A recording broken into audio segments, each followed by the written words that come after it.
Ayan, ngayon dito naman tayo sa nagtitinda ng mozzarella.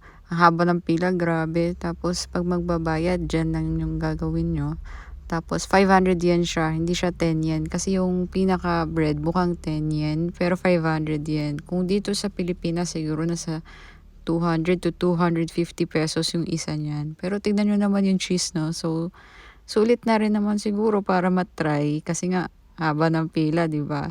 Ayun, tapos antayin niyo lang maluto, ibibigay na nung, tao. Tapos ayan, ayan na po yung kinalabasan nung in-order natin na 10 yen at tinikman ko nga yung 10 yen. Masarap siya 'pag mainit kaya do'n tumabi-tabi lang kayo. Sa Osaka nga pala 'to namin, binili.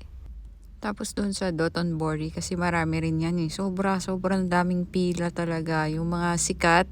Sobrang daming sikat na pinipilahan diyan. Isa 'yan yung 10 yen. So malapit siya sa may Glico sign. Puwede rin kayo mag-picture-picture tapos parang may ferry pa rin do'n sila, eh. So ayun.